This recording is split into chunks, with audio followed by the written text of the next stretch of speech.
Maybe that's the next Wall of Fame segment. I had hopes of someday being in the broadcasting Wall of Fame because, as Don Quinn will tell you, I was the best wrestling announcer he ever had. It's because he wouldn't let me wrestle. Something about a wrestle-off. I had to win them in order to wrestle, or I wasn't doing that. I participated in this opportunity with a great deal of dedication. I've known Jean literally since kindergarten. She was in the morning session with Mrs. Reed. I was in the afternoon session. We'd see each other passing in the halls. I'm sure she didn't know who I was. I didn't know who she was then, but we spent all of our school days together. And alphabetically, when you stop to think about that, Raj Couture, Ricky, we were always seated close to one another. We shared a lot of experiences together. And I brought this yearbook along as a prop. This prop is simply to indicate that prior to Title IX, women in sports, kind of the best kept secret known to man. Half the stuff that Jean was able to accomplish in high school, we didn't really know about because girls' sports didn't really get that much attention. But let me go back to maybe 4th grade, 5th grade. Jean played with the boys. Jean was better than most of the boys, myself included. Now, that's not saying a whole lot, but I'm not talking about she played softball and basketball with the boys. She played tackle football with the boys. One of our classmates, Brian Bauer, you may recognize the name. As a 4th and 5th grader, Brian was the huskiest, strongest kid in class. We played tackle football in the schoolyard behind the school buildings in Edmund Lyon Park. She's the only one that actually attempted to tackle Brian Bauer. Yeah. It's true. It's true. Well, one other, Alex Pasilio, who was about her size. Yes. All the other bigger guys, we cowered. We left. Baseball, she didn't play softball with us. She played fast pitch, hardball. And she was, again, pretty much better than the rest of us. Don't blush. Don't blush. But another thing that actually she wound up using in her incredible career as an athlete and coach and administrator. The Kate Gleason pool, that diving board belonged to Jean.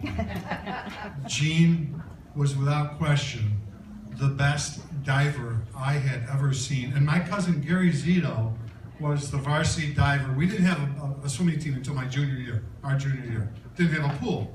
Kind of hard to have a team without the pool. Gary was a great diver. I think Jean on occasion worked out with the team. Of course, she couldn't compete with the team because she was a girl. But Gary would tell me she's as great as she was when we were kids diving at Kate Gleason pool. So what did she do with this talent? This hidden talent. She's blushing, isn't she? I love this. She excelled in everything she did. Now, I'll just give you a couple of examples because, well, she was on this, as I said, she played, blanket intramurals. And here's the reason for the book. 30 pages of boys' sports in this yearbook. 30. 2 pages of cheerleading, which frankly, when we were kids, wasn't really considered a sport. It wasn't strenuous as it is today. It wasn't a sport. 1 page of what was called Leaders Club. Leaders Club, 27 girls school-wide, 9 through 12, were in Leaders Club. This was the girl that every one of them looked up to because she was indeed a leader. There was honors basketball. I had to learn what this was all about. No varsity basketball, no varsity softball. There was honors basketball. And if you're old enough, you remember that basketball for girls back then was 6 players, 3 in the forecourt, 3 in the backcourt, because we didn't want those sweethearts to overexert themselves, did we? I'm being facetious, I hope you understand, because she could still probably kill me. The honors finals in our senior year, East Rochester beat Brockport, which is ironic since you spent so many years teaching and coaching in Brockport. And I think the final score was something like 36-22. Jeannie had 29 points. Apparently she played in the forecourt, but I actually talked to a couple of her classmates a couple of years ago to help me out with this. What was Jeannie like as a teammate? Raved. The same as she was as a classmate, as a friend. She was a coach on the field, on the court. Everything she did was to build character for herself and for everyone she played with. And I got that over and over again from everyone we knew in common. And then ultimately from one of the people I trust most. She was my daughter-in-law's phys ed teacher in Brockport. My daughter-in-law was not a phys ed major, but Jean was her favorite teacher. And that helped because my daughter-in-law married a phys ed teacher. So you influenced her. You influenced her. Jeannie, as I said, best kept secret. So what she did here at ER nurtured what she was able to do beyond here. She coached not just 1 or 2 sports. She coached soccer, basketball, swimming and diving, had sectional diving champs, had sectional soccer champions, won nearly 200 games as a soccer coach. And then in 2000, she wasn't finished. She decided she was going to work for City Brockport and pass that legacy on to young teachers, and she coordinated student teaching in the phys ed department in sport with Brockport.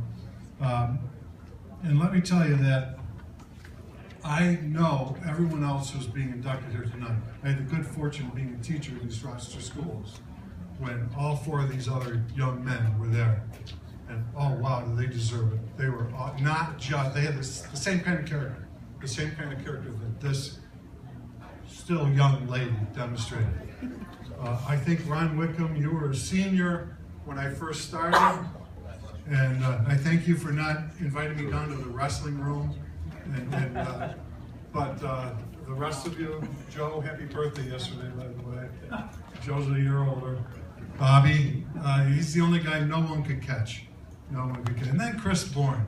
I kept running into Chris throughout my career. Where's Chris? Where's he going? You back there? There's Chris Bourne. Chris and I actually worked together for about a year. We had a youth center in the old Friat building in East Rochester. And the kids loved Chris. We all loved Chris. We just couldn't get him to come back to East Rochester. What am I going to do?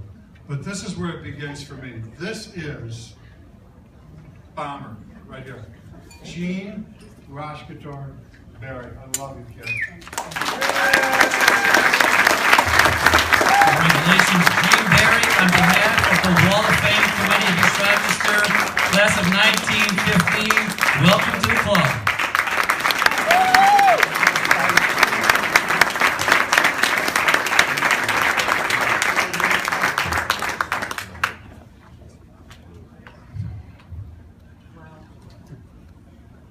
You're not that tall, Jean. Thanks. Freddie, thank you very much. It means a lot to have Fred present this award to me. Not only has he been a good friend just about all my life, but he's been a great gift for the village of East Rochester, too. Thank you, Freddie.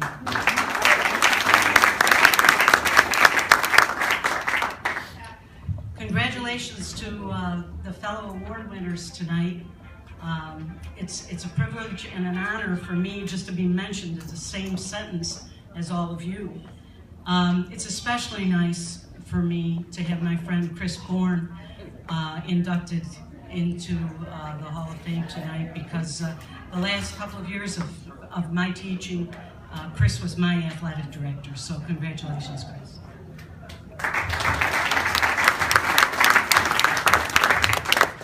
Again, wow, this is quite an honor. I'm really very overwhelmed and grateful to all of you.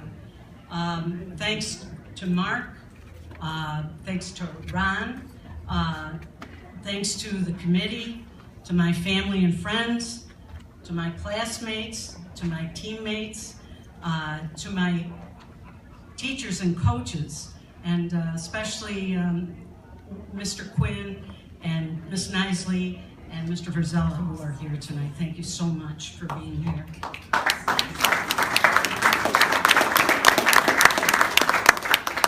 Thanks to all of my mentors, and you continue to celebrate my triumphs and help me through any challenges that I seem to have. My world is so positive and so happy because of all of you. God has truly blessed me. And speaking of blessings, I want to thank, first of all, my brother Tom, who nominated me. And my brothers Tom, Gary, and Tony are really the ones that are responsible for my vocation. Because when I was just a little girl and they would play football, I was the football. So it was either get tough or die in my house. Seriously though, growing up in East Rochester really gives truth to the fact that it takes a village to raise a child. And I had the best village in the whole world to raise me. I felt loved and supported not only at home, but at school, in the community, and at my church.